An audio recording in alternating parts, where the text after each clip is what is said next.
And today we're celebrating our 200th episode of the Good Leadership Podcast. And in the last 100 episodes, we've uncovered the strategies that fuel high achievers, the mindset shifts that spark transformation, and the leadership playbooks that separate the good from the truly great. But here's the thing, knowledge without action is just trivia. So today we're going to do something different. We're taking the most powerful insights, the most transformative lessons, and distilling them into your ultimate leadership blueprint, which is going to be practical, battle-tested strategies that you can use right now to level up. So if you're ready to stop consuming leadership advice and start applying it to get real results, well, then this episode is for you. Let's get started.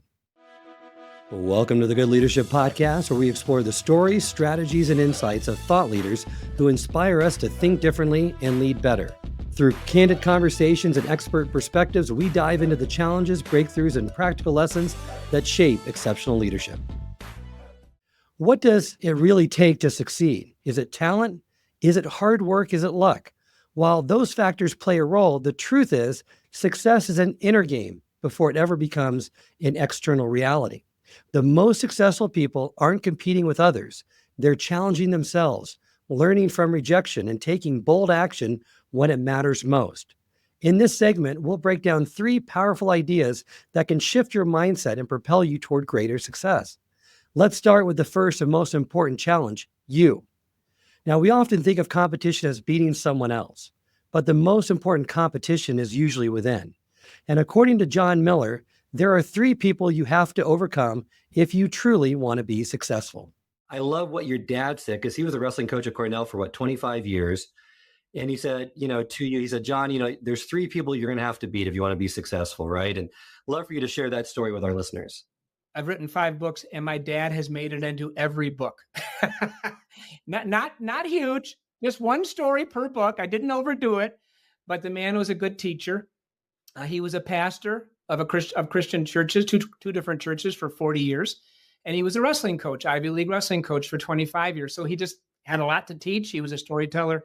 And he'd say, Johnny, tonight on that mat, you have 3 people to beat. Number 1, your opponent. Number 2, yourself, overcome your fears. Well, that still applies. And then thirdly, he'd say, you need to beat the referee. Wait a minute, Dad. You mean the guy in the black and white striped shirt who made 3 questionable calls? I only lost by a point. If he hadn't made those 3 questionable calls, I would have won the match. And he'd always say, you must be, this is the punchline, and I'm shortening this metaphor, but the punchline is, you must be good enough to beat the ref. You must be good enough to beat the ref. And I always kid people about my daughter, Molly, who is actually on our team now at QBQ Inc. She's in her 30s. When she was in high school, she'd come home and say, well, Coach Jay said we would have won the game if the officials had called more penalties on the other team. And then I'd have to say, but Molly, your team didn't score any goals. They lost 1-0. And the 40-year-old coach would teach the athletes to blame the referees. And that's what happens in America today. We're always teaching blame. We're modeling blame. I mean, we could talk about politics and people make hearings in Congress, all kinds of finger pointing going on. But all that matters is John Miller, as a father, as a grandfather, as a husband, as a professional. Am I asking whodunit kind of questions, or am I asking, what can I do right now to solve the problem? What can I do to make a difference? Those are much better questions. I must be good enough to beat the ref. My last comment there, Charles, is the referee is a metaphor for anything beyond my control. I cannot control the officials. So can I be better on the field or on the mat? My dad would simply say, all right, you lost by a point, but could you have taken your opponent down one more time for another 2 points? Could you have escaped in the 3rd period? He always made me look in the mirror, and that's a good thing. That is good. And I love just your twist on the Serenity Prayer that if you want to win, don't focus on or complain about the things beyond your control, period. Some problems are best to let go of. For all the rest, be good enough to beat the ref. If there's a trait that separates high achievers from everyone else, it's their ability to reframe rejection. They understand that setbacks aren't final. They're just feedback. As Guy Kawasaki states, whether it's an investor turning you down, a job application getting rejected, or an idea that doesn't take off right away, those who win in the long run see obstacles as stepping stones, not dead ends. When remarkable people, you say, don't hear no, and I found that fascinating. They hear not now, not yet, or yes, if. Yes, I mean, it's part of the grit mentality that, if you think you're going to embrace the growth mentality, you're immediately going to be good. You're going to create a great product or service, and then the world is going to beat its path to your door. It's time you wake up from that dream, because that ain't how it's going to happen. So people are going to tell you, no, no, you can't even come see me. No, I don't want to order anything. No, I don't want to pay. I mean, you just, you cannot hear no. You have to hear, like you said, not yet, or yes, but if you do this, I'll give you a yes. That's the kind of attitude you have to have. And Melanie Perkins did that too, right? 299 rejections you mentioned before the one said yes. And now Canva, multi-billion-dollar company, has disrupted the whole graphic design market. And it wouldn't be so if she didn't have the grit, right? If she just said, well, I guess there's no demand for this and I should just stop. Yeah. I cannot honestly tell you that if I were turned down 299 times, I would have kept going. But thank you, God, that she did. The final success principle is inspired by Mike Robbins, and it's a game changer. He states, stop waiting for perfect. Too many of us hold back waiting for that ideal moment, that flawless plan, or perfect conditions, only to watch opportunities slip away. The truth, waiting until you feel ready is one of the most common ways we miss opportunities. We also let a lot of our fears get in the way of living up to our potential. And I love the story that you have on swing hard just in case you hit it. A lot of life is just showing up. Yeah, I played baseball all those years, as I was mentioning, and played with this guy who just used to, his guy named Jeff Jenkins, who actually made it to the big leagues and was big personality, but he used to just swing so hard. Sometimes he'd swing and miss and fall down. And we were taking batting practice one day. I mean, this is back, we were 18-year-old kids, and someone's like, Jeff, why do you swing so hard, dude? He's like, just in case I hit it. And I was like, wow, like that's a really interesting way to think about life. Let me swing as hard as I can. Now, I'm not a hitting instructor, and maybe some coaches would argue don't do that every single time. But the point being, in life, are we willing to go for it with the possibility that we might make it versus hold ourselves back? Right? It's the Wayne Gretzky quote of, I missed 100% of the shots I never took. And again, it's a cliche. We talk about it, but the reality is, in life, are we willing to go for it? Are we willing to put our hand up? Now, success in business and in life comes down to one thing: relationships. Whether you're leading a team, working with clients, or building a brand, the way you connect with people determines your impact. The best companies, the best leaders, and the most trusted professionals, they all have one thing in common: they put people first. In this segment, we're going to explore what it really takes to craft lasting connections and to build trust and loyalty. And it all starts with one game-changing principle: going the extra mile. As John Miller shares a powerful story that proves how much of a difference it can make. Because most people do what is required, but great people do a little bit more. I was in the Rock Bottom restaurant on a busy Thursday at noon. There were no places to sit, no booths, no tables. And they sat me at the bar, and I was waiting a few minutes, and a young man runs by me carrying a big load of dirty dishes on a heavy tray. And he stops and he looks at me and he says, "Sir, have you been helped?" And I said, "No, but I'm kind of in a rush." He said, "Well, I can help you, sir. What would you like?" And, I said, the salad and maybe a roll. And he said, "Great. What would you like to drink?" I said, "Well, I'll have a Diet Coke. It's my favorite." And he said, "I'm sorry, sir. We only sell Pepsi products." And I said, "That's all right. I'll have water and lemon." He said, "Great." So he's gone. And a couple minutes later, he's back with the salad and the roll and the water and the lemon. And this is a very key part of the story, Charles. And as a speaker, the more you tell your stories, you kind of find nuggets that you didn't see when you first started telling the story. But I was satisfied with the water and the lemon and the salad and the roll. He did not need to return. But I ask your clients right now, your members, how competitive is your marketplace today? How competitive is it? So do we need to go above and beyond? Do we need to be the company with the extra edge? Well, that's only going to happen when we have people, individuals going the extra mile. The extra edge comes from the extra mile people go. So anyway, I'm sitting there enjoying my lunch, and suddenly I feel the wind of enthusiasm blowing behind my back. The long arm of service stretches over my shoulder, places right next to my plate a 20-ounce bottle of Diet Coke, which is what I'd asked for. And I said, "Wow, thanks." He says, "You're welcome." He takes off. And I remember thinking, I'm going to hire him, and I don't care if he went to college. That's another discussion. But anyway, I want to hire somebody who takes action and cares about the customer and has a heart of service and has energy and desire. And I just sensed all this good stuff, accountability. So I called him over and I said, I thought you didn't sell Coke products. He says, we don't. I said, well, where did this come from? He says, grocery store around the corner. I said, really? Who paid for it? He said, I did, sir, just $1 out of my tip money. So I hired him for sales. And then I said, how did you have time to go get it? I'll never forget it. He straightens, he smiles, and he says, I didn't go get it, sir. I sent my manager. How many of us would like to send our managers, Charles? And I said, I just stared at him like, wow. And then I said, why? Why did you do this? He looked kind of disappointed. He said, I'm sorry, sir. Didn't you want one? Didn't you want a Diet Coke? I said, yes, I did. You went the extra mile. And there's more to that story. But bottom line, he didn't, as he was running past where I was sitting and he stopped, he didn't say, hey, who's supposed to be covering this area? He didn't say, why don't I get paid more? He didn't say, when are we going to get additional training? And he didn't blame the customer. Why can't the customer learn to read our menu? He simply said, how can I serve you today, sir? That is a QBQ. And his name was Jacob. His last name was Miller. There's no relationship here. John Miller, Jacob Miller. But that's the kind of person I want on my team. But more importantly, Charles, that's the kind of person I want to be.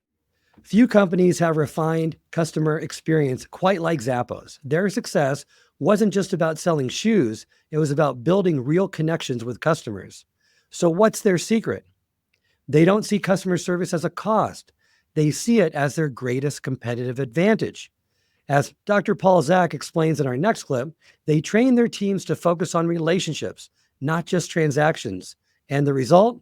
Lifelong loyalty. Associates spent a lot of time at Zappos in the early days. And as listeners may know, they have no limit on how long people on the phones can stay talking to customers.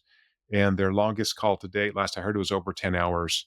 Because someone who just was having a great time and they're not having a crisis. Sometimes they have people having a crisis, but this is like they're just having a great conversation. And so they want you to build those, what they call personal emotional connections. I would call immersion neurologically, that connection with other people. So why would you talk on the phone for 10 hours? What's the ROI from that? They bought one thing or two things or maybe nothing, but you're both from St. Louis and now you're having this long conversation about how much St. Louis and how great it is and I love barbecue and whatever. What are you doing? You're creating a super fan, right? So you're saying, oh my gosh, I had such a good conversation to this customer. What is that customer going to say when he or she then talks to their friends that night or the next day? Oh my God, I was on the phone with Zappos for 10 hours. I had to go pee twice. It was crazy because the guy was so nice. And I really wanted to find this thing. They didn't have it. They were calling around. We just hung out. They're the best place ever. So now maybe I made a $100 sale from that one customer, but I've created multiples of that in terms of word of mouth. And we know that social proof is the most effective way to promote a product. One of the most underrated skills in leadership and in life is emotional intelligence. In this segment, we're unpacking 2 game-changing principles of emotional intelligence, seeing beyond first impressions and mastering emotional regulation. And to kick things off, we have a powerful story from Bill Williams, one that drives home a simple yet profound truth. We are often too quick to judge. Something I think everyone can learn from in these days where there's just so much animosity, bitterness, hate in this world is everyone we interact with should feel special, valued, and important. I just saw a video yesterday where there is a young woman pulls into a grocery store parking lot in a beautiful little white convertible car. And a woman says to her, wow, nice car. And she says, oh, thank you. And then walks into the store and buys a very few groceries. And she, goes to cash out and she's using some form of food stamps. And the woman says to her, oh, great. Yeah, you're driving a sports car, but you're buying food with government subsidized funding. And the woman's humiliated, embarrassed, and just walks away without really saying anything. The story goes on. 20 minutes later, she gets home and she pulls into her neighbor's driveway and says, thanks for lending me the car and taking care of my son. I didn't have any other opportunity to go and buy groceries, and I didn't have the money to do it. I couldn't have done it. So too often we're self-absorbed and we're putting our own version of that movie forward. And there's another side to it. So I just invite us to really pause, rewind. Don't be so self-absorbed. Look for another perspective. One of the greatest challenges in emotional intelligence isn't just how we perceive others, it's how we regulate ourselves. But moments of pressure, stress, and conflict, most people act like thermometers. They react to the temperature of the room, absorbing that negativity, frustration, or chaos. But according to Dr. Sharon Melnick, the best leaders, they act like thermostats. They set the temperature. The way that you go through your day is like a thermometer. And we've all, kind of think of your experience where your mental and emotional state is kind of like going up and down all day long. It's as if other people act and you just react. You feel more like the casualty than the creator of your experience. And what you want to be in your power is to be instead the thermostat. And when you're the thermostat, you set the temperature. You set the tone. You decide who you are and how you feel about yourself and your yes and your no. And importantly, your vision for how the situation can be better and more effective. You're able to bring everyone else along with your vision, and you get the outcome that you want and you make it better for everyone. So you want to be the thermostat. And, again, another reason why I kind of wrote the book is that when you're not in your power, when you are being the thermometer, you start to kind of get in that mental swirl or be emotionally hijacked. Like you're distressed, inside, and you start to show up as a diminished version of yourself.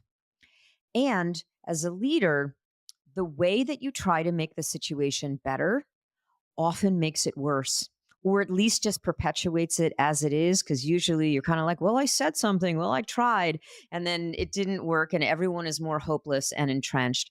But the moment that you step into your power, you shift the power dynamic. And you can be the thermostat. You can be a change agent. You can be the one who kind of leads everyone into a better way. And that's what you want. Your mindset isn't just how you think, it's the foundation of everything you do. It shapes your confidence, your decisions, and even the way you see opportunities and challenges. But here's the catch. What you believe determines what you achieve. If your mindset is working against you, success will always feel out of reach. The most successful people don't just think differently, they challenge their beliefs, reframe their obstacles, and train their minds for success. In this segment, we're going to explore 3 powerful mindset shifts that can transform the way you see the world and your place in it. And we start with Hal Elrod's simple but powerful framework. When you go, the A and the B and the C, they are sequential. So when you accept life as it is, you allow yourself to be at peace with the things you can't change. And by the way, I want to explain to everyone, if I were you, to make this integrated into your life, I would commit to a 7-day challenge. You do a 30-day challenge, but 7 days is easy to wrap your head around. You might forget on day 14. 7 days. For the next 7 days, live by the 5-minute rule. Every time you find yourself upset, set the timer for 5 minutes. Give yourself space to feel your emotions, cuss, moan. Don't censor yourself. Feel it. In fact, the more you can express it, this is not fair. Like the more you can express it, the more you're allowing yourself to release it and to alchemize those painful emotions into the state of peace, which is 5-minute timer goes off. You go, oh, can't change it. I can't change what happened 5 minutes ago. So right now I got a choice. I can continue to resist reality and be upset, or I can be at peace. Once you get into peace, and it'll be easier said than done at first, but it'll get easier every single time you set that 5-minute timer. You will evolve and develop yourself into someone that can actually get to peace quickly, until eventually you won't need the 5 minutes. You'll set your timer for 5 minutes and go, 30 seconds in, you go, what's the point of wasting my 4.5 minutes being upset? I'll just say can't change it and move on now. That allows you at peace. Then the being grateful allows you to transcend peace and go beyond that to actually being in a state of, wow, although I'm facing challenges in my life right now, I have so much to be grateful for. And then choosing your optimal state of consciousness, that could be moving into a state of love, or a state of, for me, I call it inner freedom. It's the most fundamental state of consciousness, where it's the state where you get to just choose. Or for me, sometimes it's bliss. I want to be in a state of just joy, love, gratitude, all of that wrapped up with a bow to me is a state of bliss. Just like life's amazing. Yes, it's difficult. Yes, it sucks. Yes, I broke my ankle yesterday. Yes, I am 50 grand in debt right now. But this moment is the best moment of my life, so I might as well enjoy this one life that I've been blessed to live. So your state of consciousness is the optimal state. You're going from acceptance of peace, which is peace, to gratitude, which is being aware of what you have to be grateful for, to now what's your optimal state of consciousness. We all have beliefs that shape our decisions, but what if some of those beliefs are holding us back instead of helping us move forward?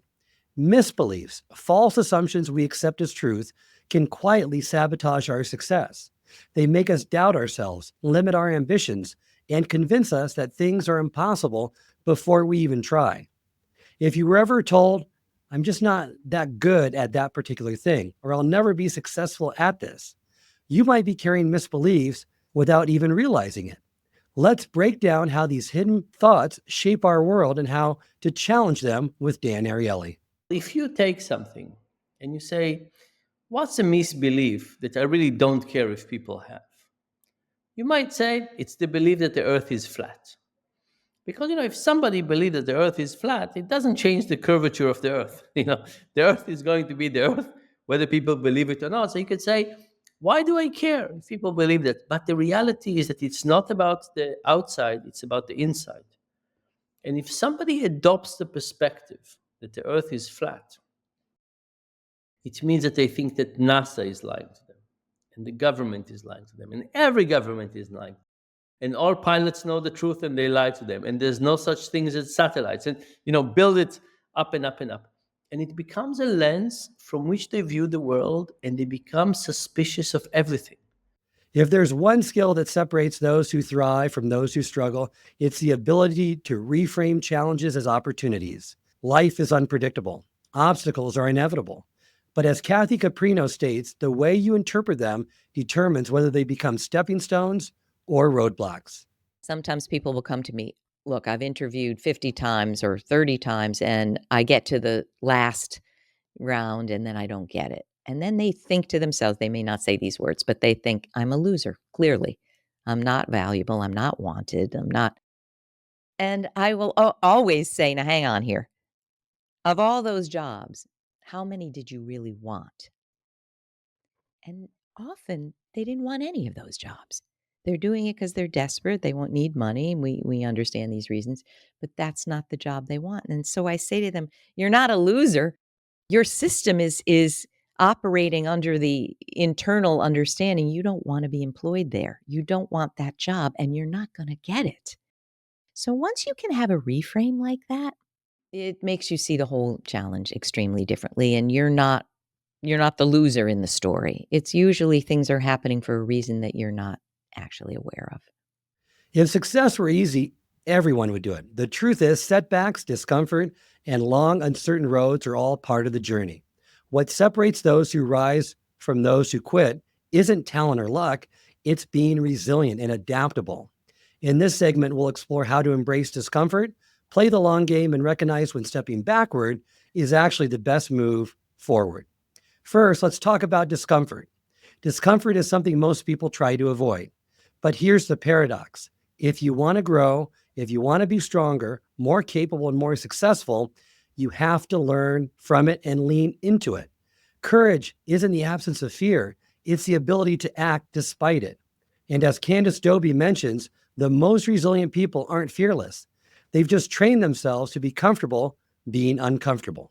You are going to be uncomfortable acting courageously. And this is why a lot of people don't move forward with acting courageously. And what do we need to do then if discomfort is a part of this?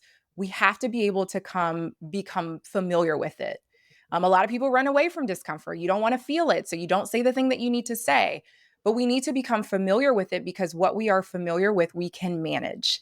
And one of the most important things that we can do when it comes to being familiar and managing our discomfort is we have to actually practice being uncomfortable. So there is that practice again. One of the things that I do for myself, and I would recommend to other people who just want to get practice in flexing their courage muscle, is court opportunities for discomfort every day. And if you don't do it every day, make it regular. But what I can tell you is that every single day includes an opportunity for you to sit in discomfort. Greatness isn't instant, it's earned. It's easy to look at someone else's achievements and think they got where they were because they were gifted, lucky, or had all the right opportunities. But what truly separates the great from the good isn't natural talent, it's effort, resilience, and the ability to keep going when progress feels slow or non existent. If you've ever felt like success is taking longer than expected, this lesson from Guy Kawasaki is for you. You also mentioned something surprising to me, that none of your guests on your podcast followed the route of just going right, fast tracking it right to the top. They all started at entry level positions and labored for years. And it makes no difference where you begin or who assists you. What matters, and people need to remember this, is your final destination. Listen, if your idea of success is you're going to go to an Ivy League school and then you're going to go to Goldman Sachs or you're going to go to McKinsey and you have instant success, I mean, yes, I guess that's possible, especially if you're a billionaire's kid. But in general, that's just not how the world works. And God bless you if you can pull it off. But I would say that even if you did pull it off, you probably don't have the worldliness to then succeed, because you gotta learn, you gotta take your lumps, you gotta show up, you gotta get the shit beat out of you to succeed. We often think of progress as a straight line, always moving forward, always climbing higher. But the truth is, sometimes the best way to move forward is to take a step back. Whether you're adjusting to a goal, making a strategic pivot, or embracing a temporary setback, real resilience isn't about relentlessly pushing, it's about making smart, intentional moves that set you up for long-term success. As Julie Winkle Giulioni and Bev K highlight, this principle is also key in thriving in your career. Other two pieces of wisdom nuggets that I pulled out of that was, there's lots of ways around. On a rock wall in your career development, countless paths that are available to get you from point A to point B. And probably the most profound one that I think a lot more leaders should be mindful of, or just individuals in general, is sometimes a step back moves you forward. Getting to your ultimate destination might require some counterintuitive move down initially before you can move upward and forward. Right. And I see it time and time again where that looks great. There's more dollars in it. There's more of everything in it, a better parking space, whatever it is. I want that. And I get there, and that A is harder than I ever thought. And that A is causing me problems in my home life that I never dreamed it would. Why did I ever do it? And it's where we lose great people, especially technical people who will choose that upward move. And when it's not right, they would rather leave the company completely than admit it. You know, the other thing I think around this taking a step back is we're starting to honor that in a different way than we did perhaps before the pandemic. I think the events of the last several years, having to look mortality right in the face, trying to reprioritize where work fits within my broader life. I think there are a lot more employees who are willing to do that today. We often think success is about willpower, motivation, and sheer determination. But in reality, success is built on habits, those small, consistent actions that compound over time. And the best part, habits don't just rely on our discipline. According to Dr. Wendy Wood, they also are shaped by our environment and the systems you put in place. Are there any other common mistakes that you've seen that really deter people from trying to break those pesky bad habits that just seem to resurface throughout time? Yeah, it's not understanding the role of the environment.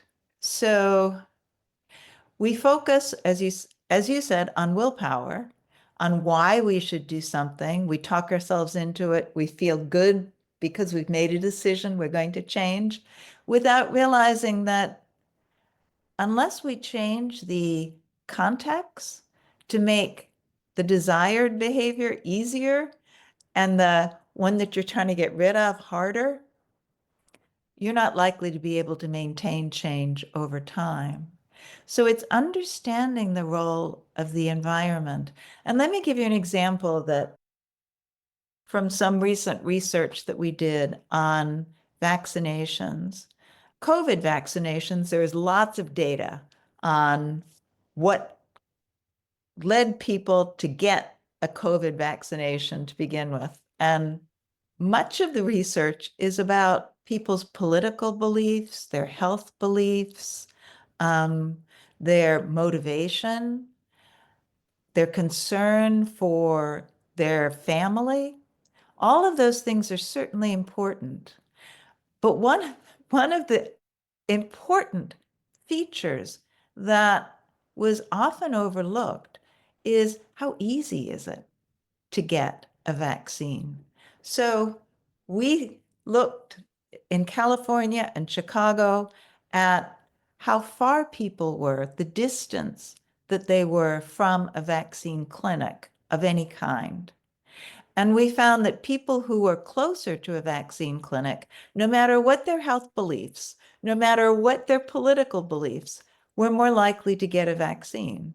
People who were further away, again, regardless of their beliefs, were less likely to do so. It's a very simple explanation that if you're ambivalent about doing something, or if you've gotten tired of the struggle of trying to make yourself do something, then if it's easier, you're just going to be more likely to do it. That cost-benefit analysis shifts in the direction of the behavior.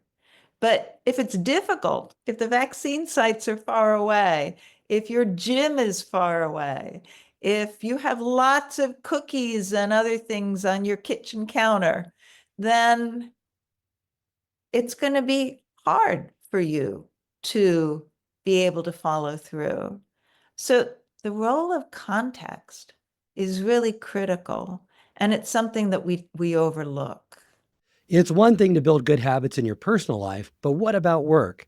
Even in fast-paced workplaces, old habits are hard to break, and new habits are even harder to establish. But according to Dr. Britt Andreatta, the organizations and teams that thrive aren't just relying on individual effort, they're creating systems and cultures that reinforce success. Think about when you were learning how to drive a car for the first time.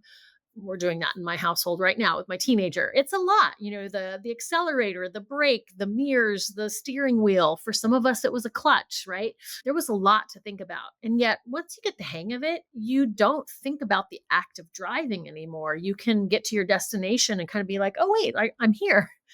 That's the basal ganglia at work. Same thing when you learn a new app on your smartphone. At first, you have to kind of think about it, and then now you don't even have to think about it. So the basal ganglia is amazing. Those of us who work in adult professional learning, we are often trying to change habits. And so you want to think about repetition.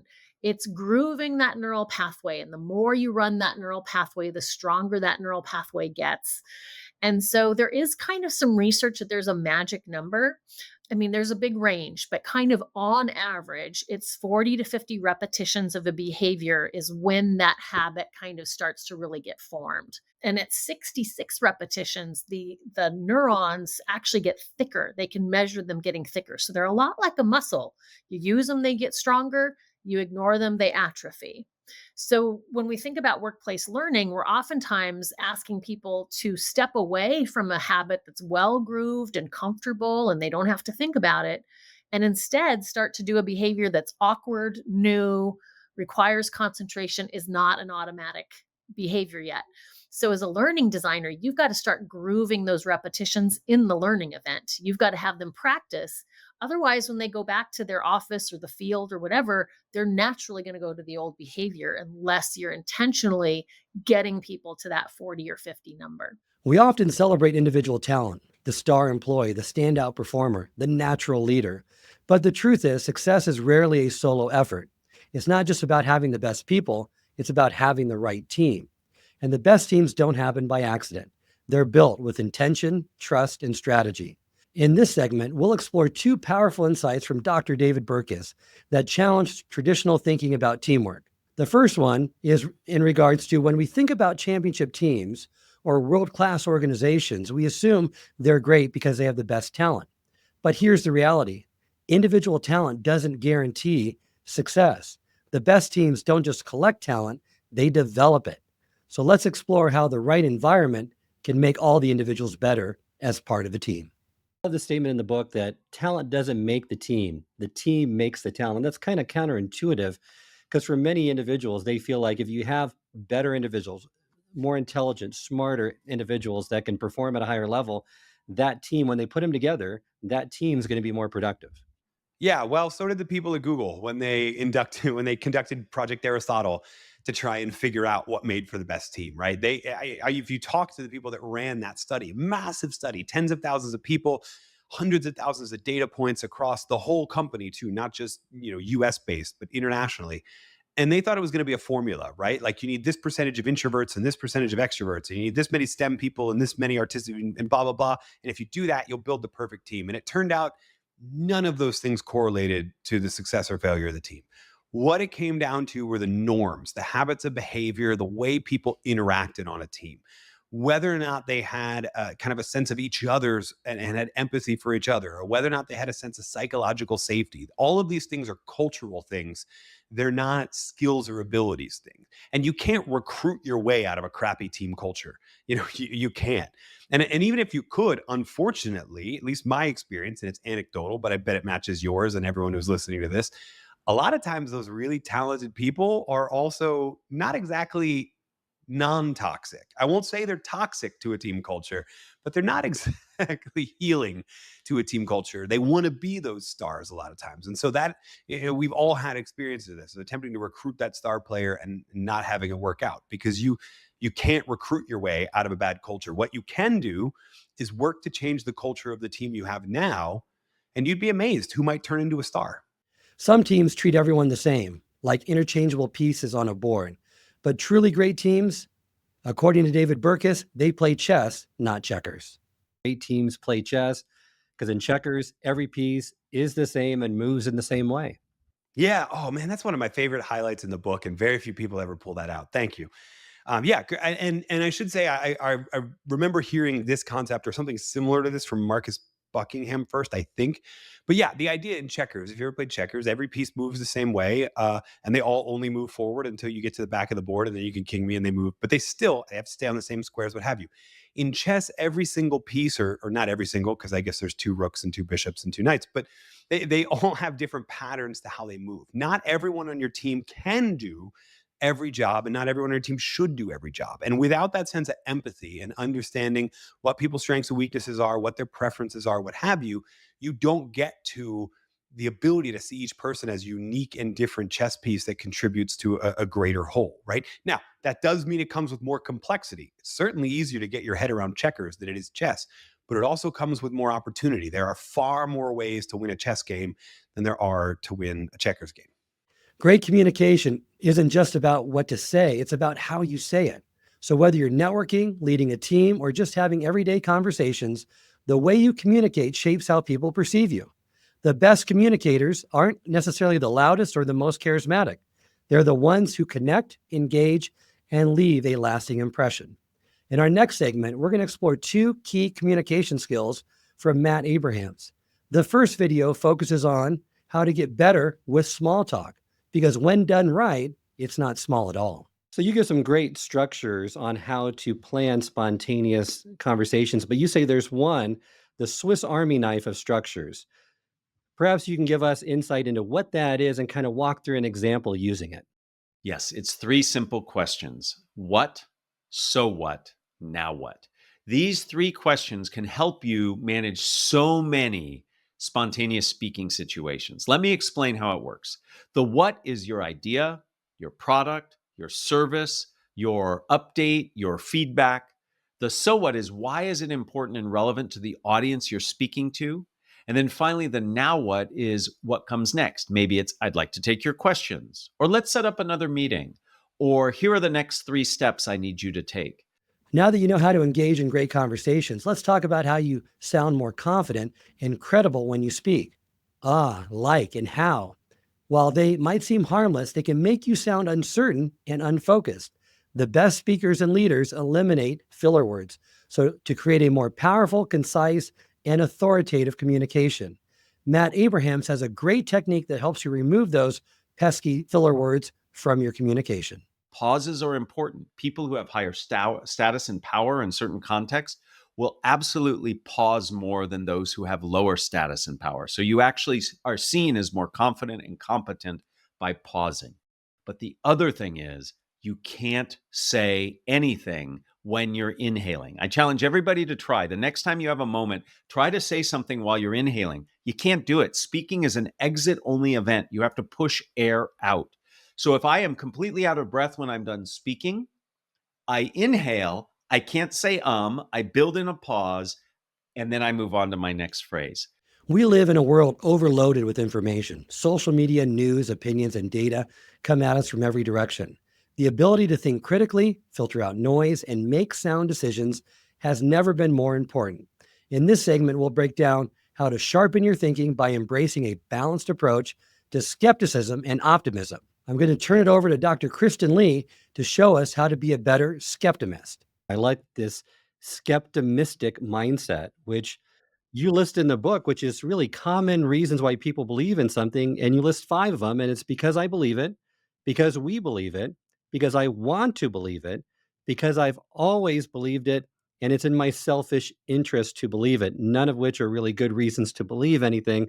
Instead, you say adopt this skeptimistic mindset that blends the traits of being a skeptic and an optimist to become a better critical thinker. So perhaps just unpack that a little bit for our audience so they can get more insights into that approach. Well, I think the audience will love that one of my graduate students was the OG, the original. He used the word skeptimist, and I just loved it. And we were talking about like that balance in life. Like for any of us trying to maneuver, we need to be skeptical. We need to question everything. I believe so much in questioning. And I always tell those that I serve, whether I'm giving a corporate talk or I'm teaching in my classroom or I'm like coaching leaders, I always say the marker of a good inquiry is turning up with more questions than answers. So for the audience, when you hear someone say, I emphatically know everything, or I have the answer, or I have the 5-step formula, and if we just do X and Y, then we're going to boss up and everything's going to be great. I would say to that, run. Be extremely skeptical when someone seems to be very self assured, because chances are either one, they might be compensated because of their insecurities, or two, they might really truly believe that they're right. And then their opinions have solidified and those theories haven't really been tested. They might also be subject to what's known as confirmation bias, where we come up with an idea and then we only pay attention to evidence that supports that. So those are real traps, right? So I think we have to be healthy skeptics. If we're so skeptical that we become cynical, jaded, bitter, I'm not convinced that that's necessarily productive. I think there's a level with that. And there comes in the optimist part. In a fast-paced world, we often glorify quick decisions. We assume that thinking fast means thinking smart. But in reality, some of the biggest mistakes happen because we react too quickly instead of thinking things through. Slow thinking doesn't mean indecisiveness. It means we're taking the time to analyze, reflect, and see things from multiple perspectives before we jump to conclusions. The most effective leaders and problem solvers know when to pause, process, and make deliberate decisions. Let's dive into why slow thinking is a hidden superpower, according to Dr. Barbara Oakley. We all know somebody, for example, who can figure out like a math problem really quickly. And then when we can't do it, we think either A, we're kind of stupid, or B, maybe math is just not for me. But there's actually some people are just slower in putting things together. Their mind is making connections in the background, but this can mean that they actually are learning the information more deeply. Friedrich Hayek, the Nobel Prize winner, said he was a terribly slow learner. He'd be embarrassed when he was studying economics with his friends who were like, pooh, they could just get it all instantly. But the fact that he was so slow is why he felt that he won the Nobel Prize, because his slow way of figuring things out meant that where his friends would just jump right over something and assume it's true. He could not do that. And he would struggle. And that's where he would find that there'd been mistakes in some of the previous ways of looking things. And that's, of course, how he won the Nobel Prize. In today's world, talent alone isn't enough. You have to be seen, heard, and remembered.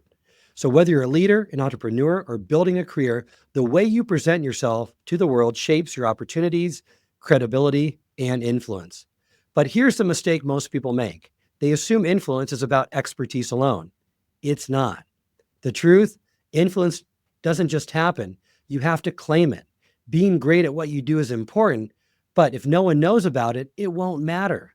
The most impactful leaders and professionals don't wait to be noticed. They make sure they're seen and heard. Let's explore why visibility is the first step to influence with Lita Citroën. So let's talk about visibility, because a lot of people say, I don't want to be visible. I just want to build my brand, but be in the background. Why doesn't that work? Gosh, I do hear that quite a bit, right? Why can't I just write my code and know people will take me seriously? Because the world just doesn't work that way. It just doesn't. I mean, I wish I had a more scientific explanation, but it doesn't. It's really hard to be influenced by you if I don't see you and hear from you. And that's where the opportunity lies, because everyone's voice has merit. Everyone's voice has a place in this world. So coming forward with that, again, it doesn't mean you want to start a nonprofit or a movement or create, systemic change on a global basis. But it can just mean that you want to have more influence on the way that your team is operating or that your company is making better decisions. And in order to drive that kind of change, you have to be seen. We have to see you. Think about Greta Thunberg when she was 15 years old and sat in front of Swedish parliament to talk about how terrified she was of climate change. Could she have done that in a letter to the editor? Maybe. Could she have done that by writing a post on social media? Maybe. But she sat in front of them and looked them in the eyes and had that message. That's the kind of visibility she needed to have to start that conversation in the way she needed to have it. It doesn't have to be that big for all of us, but we do need to see you in order to hear from you. Once you step into visibility, the next challenge is making sure people remember you for the right reasons. And that starts with one thing: authenticity. Too often, people play it safe by copying what's already been done. But the ones who truly make an impact, they create, they innovate, and they bring something fresh. If you're just replicating what others have done, you're always going to be the second-rate version of someone else. The leaders, entrepreneurs, and artists who change the game are the ones who embrace what makes them different, according to Todd Henry. There were two distinct paths that people took in the music business. One of them was if you're a band and you want to very quickly get gigs and fill clubs, you would just play other people's music and people would show up because they're like, oh, I love the song September by Earth, Wind and Fire, right? Or whatever, which is fine. But then the moment somebody came along and played that song a little better than you, like you lost your following because they didn't care about you. They cared about the music. And then there were other people who were like, we're going to play our own music. We're going to do our own thing. And you know what? They played tiny little clubs with like 2 people, who showed up for their show. And then maybe the next week there were 4. And then maybe the next week there were 8 and then 16 and then 25. And then suddenly they're filling a 100-person room and a 500 and 1,000. And you could see them over time. People with talent would grow that audience of incredibly loyal followers. Why? Because they couldn't get that music anywhere else. They were the only ones making that music because it was their music. And so when I say cover bands don't change the world, I don't mean there's anything wrong with being a cover band. If you just want to go make money and have fun, go be a cover band. That's fine. But if you really want to create something of lasting value that's really going to change the world around you, there's something you can do that no one else around you can do. And you have to commit to doing that thing, putting that thing into the world. And you can do both. The Beatles started as a cover band and then they evolved into an original band, right? They started as a cover band, but they didn't end up there. And that's fine because as you're learning your chops, sometimes the best way to do that is to imitate other people, to emulate other people. But at some point you have to step out on the branch. You have to create your own thing. You have to find your own voice. So that's what I encourage you to do. Just don't be complacent and don't be satisfied with just copying other people. Try to find the thing that you are uniquely capable of adding to the conversation. Now that we've talked about visibility and authenticity, let's take it a step further, because it's not just about being seen or being different, it's about owning your unique edge. Most successful people don't wait for validation. They don't downplay their strengths or hesitate to step forward. They own who they are unapologetically. If you've ever held back because you felt you weren't ready or good enough, this is a great reminder from Dr. Debbie Turner Bell that you already have what it takes. The only thing missing is your belief in it. I love to say was, I wasn't Debbie Turner because I won Miss America. I won Miss America because I was Debbie Turner.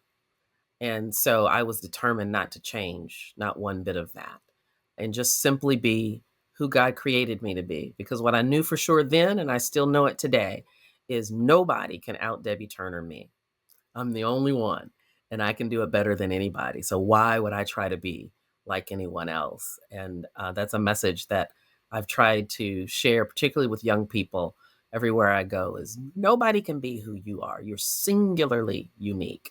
And that gives you an edge in a way that no one else can have if we are true and be authentic to who we really are. Credibility isn't just about being seen, it's about being trusted. It's the foundation that makes people listen, respect, and act in a way you say. And here's the reality: credibility isn't a one-time achievement. It must be something that is demonstrated consistently. Most credible leaders don't just hold positions of authority, they bring authenticity, experience, and a proven track record that validates their experience. The first time you earn credibility is through your competence, showing you have the skills, knowledge, and experience. The second time you have to earn credibility is through consistency, proving that you can deliver time and time again on that and people recognize you for it, as Marshall Goldsmith states. Everyone wants to be an influencer and they want greater credibility, but you have to earn credibility twice. Let me talk about that. It's a very important point for many of the people listening to us right now. In my book, The Earned Life, I talk about credibility must be earned twice. Now, what is credibility? You want to be respected. You want to be recognized. You want people to listen to you. That's what credibility is. What does it mean credibility must be earned twice? Part of credibility is being competent at what you do. You need to be good at what you do. That's only half of credibility. The other half is being recognized for being good at what you do, which is a completely different thing. And a lot of people don't get this. If you get this at a younger age, your life's going to be a lot better. Let me tell you what I mean by that. For example, books. I mentioned I've been fortunate enough to sell 4 million books. How many titles are on Amazon.com right now? Answer, 32.8 million. How many books do you have to sell in 1 year to be in the top half? The answer to that question is 2. 16.4 million books sold 0 to 1 copy last year. Now, again, I'm not arrogant enough to believe that my books are better than 16 million other books. I got a degree in math. Some of those books have got to be good. Just the numbers are the numbers, right?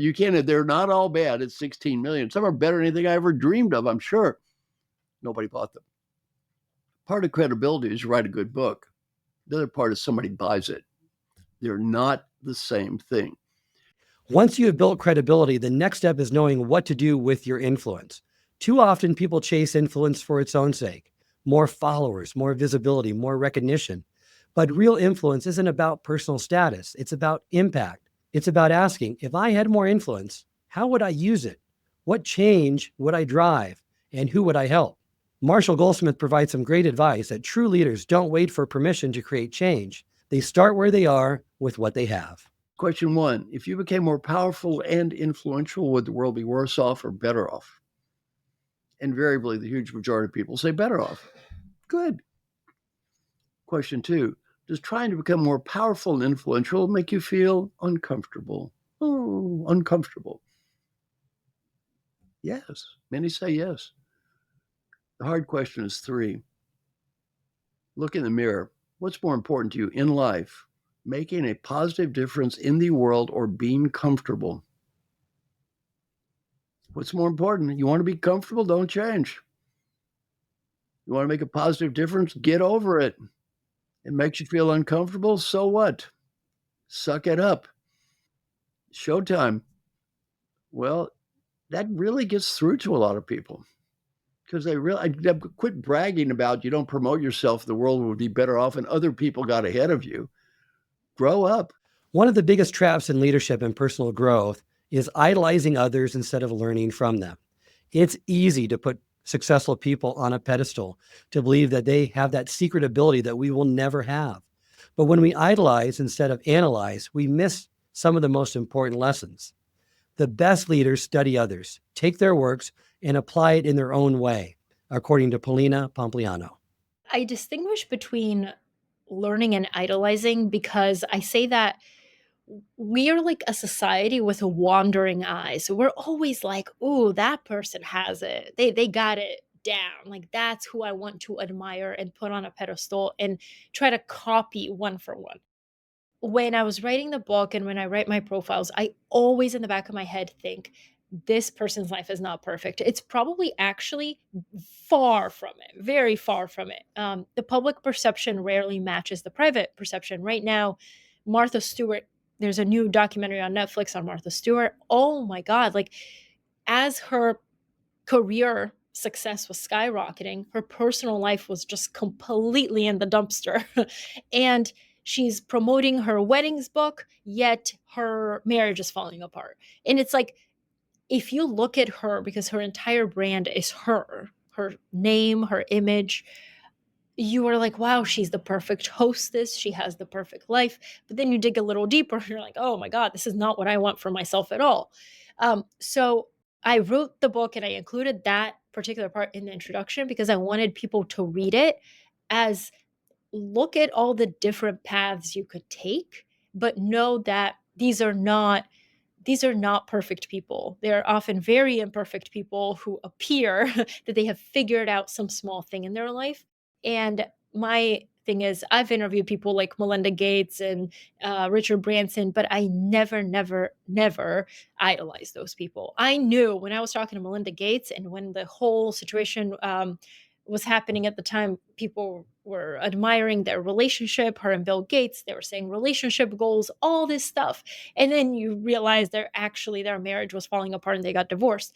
You cannot judge this idea of someone based on who you want them to be or how they appear in public. So yeah, like maybe you want to be some of these people 10% of the time. You don't want to be them 100% of the time. So I really do think that there is something to learn from even the most imperfect people. And you mentioned too that idolizing traps you into imitating perfect versions of imperfect people, right? And learning instead allows you to observe, synthesize, keep your authenticity, and pave your own path, which is really healthier as well. Because, like you said, a person's life is never linear. You don't see the other parts of their life, like you were mentioning with Martha Stewart, that just parts of their life that you wouldn't want to imitate and be a part of your life and make those, same missteps and sacrifices that they just don't show. And I think there's a lot of learning that can be had by people if they look at their whole life in their entirety instead of just looking at that one part of their life they're willing to show the world. Exactly. And you just have to ask yourself, anytime you find yourself idolizing someone, you have to ask yourself, like, am I willing to make the same mistakes, make the same sacrifices? Maybe you don't see your kids for years on end so you could focus on your career, things like that. It's like, do you want that to be your life? Success without purpose feels empty. You can achieve milestones, earn promotions, and hit financial goals. But if there's no deeper meaning behind them, the excitement fades quickly. The most fulfilled and successful people don't just chase accomplishments. They chase growth, impact, and alignment with their deeper purpose. Because at the end of the day, success isn't just about what you achieve, it's about who you become in the process. So if you're setting goals, Hal Elrod recommends us to ask ourselves the following question. Is this just about the outcome, or is it about who I'm becoming? Jim Rohn said, and I'm going to paraphrase, the purpose of a goal is not to reach the goal. The purpose of a goal is to become the type of person, in other words, develop the qualities that you need to achieve extraordinary goals. You might not hit this one, but if you commit and give it everything you have, then you're going to develop the mindset and the discipline required to achieve future goals. In other words, it's more about who you become in the process. And so when I applied that to my goal, I thought, oh, I can't fail. If I give it everything I have for the next 10 days, I may or may not reach the goal. I could fall short, but that doesn't change the growth I'm going to experience. I'm going to become a different version of myself on the other side of these 10 days. If you're struggling to find your purpose, here's something to think about. Your greatest purpose is often hidden in your greatest pain. Many of the world's most successful and most impactful leaders didn't just wake up one day with a clear mission. Their purpose, according to Robert Glazer, came from overcoming struggles, learning hard lessons, and turning adversity into something meaningful. Many of us also, I find, are held back because we don't really fully recognize what those areas of weakness are, or maybe pain. And that pain itself can be transformed into our core purpose and mission because we best serve the person we used to be, right? That we can identify with. So instead of avoiding or denying a reality about yourself, why not embrace it? Because you can position yourself to really help people. Like you stated in the book, if you've had issues with reading and literacy, maybe you become a champion of literacy, but really leaning into that pain and identifying what in that experience can you draw from it and hopefully help other people with. That's a great example. And I have not found a lot of people whose purpose isn't connected to pain in some way. And I think the trick for people, and again, I say maybe pain or formative experience, it's not, look, the word trauma is very loosely used these days, but like we all had formative things, or that to that 7-year-old or to that 11-year-old was traumatic at the time, whether in the grand scheme of things it wasn't, and it helped form your worldview and what was important. I think a lot of people struggle to connect those things because they don't want to be a victim in that story. They don't want to blame people. And the reality is, you don't have to blame. Again, I think I gave the example of someone who started an award-winning after-school program because their parent was a single parent who worked 3 jobs and wasn't around. Now, maybe they went to Harvard and that parent put themselves, and they are so grateful to that parent, but they were lonely like in that time. And so their purpose becomes, how do I help other people, not be lonely? I think they're afraid to make that connection because it feels like they're blaming the person. They're not. That parent did the best that they could. At the end of the day, success isn't just about numbers, titles, and trophies. It's about living a life that feels truly meaningful. But what does that actually mean? Is it about impact, happiness, growth? The answer isn't the same for everyone, but those who live extraordinary lives define success on their own terms, and they align their actions with their values. Let's explore what it really takes to create a life of deep fulfillment with Dr. Marshall Goldsmith. What does it take to live a great life? One, let's start with money. Well, all you need is enough money to live kind of middle class or above life. There's no study that shows once you get beyond that, more money is going to make you a lot happier. The common myth is I'll be happy when I get rich. No. If rich, I coach a lot of billionaires. I can tell you some are very happy and some are not happy at all. So yeah, that's just a myth. But you need enough money, enough. You don't need a fortune. You do need enough.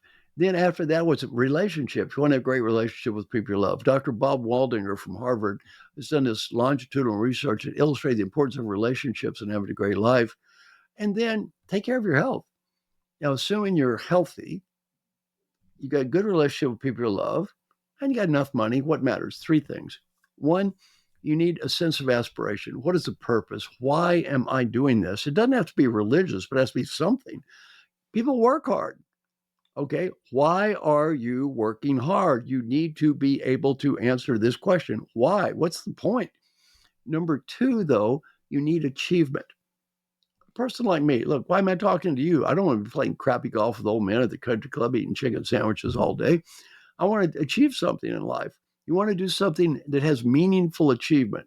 So you want achievement that is meaningful to you. You need to have an ambition. And your ambition is this achievement that's meaningful for you, hopefully which is aligned with your aspiration. And then the 3rd level is action. That's your day-to-day activities. You need to, number 1, be engaged in, and number 2, enjoy the process of life itself. And live your own life, not someone else's version of it, right? Exactly. So basically, look, if I'm doing what I love, 2, I'm achieving something meaningful, and 3, it's aligned with my higher purpose. And again, assuming I've got some money and I'm healthy and got good, I won. That's it. You won. You won the game of life. Victory, victory. 200 episodes, countless insights, and one mission to help you grow, lead, and succeed. We've explored what it takes to build resilience, master communication, strengthen relationships, and step into purpose. But at the heart of it all, success isn't just about what you know, it's about what you do with it. So here's my challenge to you. Take one idea from today's episode and apply it. Whether it's pushing past discomfort, refining your personal brand, or making your team stronger, action is what turns insight into impact. And to every listener who's been with us, whether this is your first episode or your 200th, thank you. This podcast exists because of your curiosity, your commitment to learning, and your drive to become better. I hope this episode has provided you with valuable insights. If it has, I ask you to share it with someone who would also benefit from it.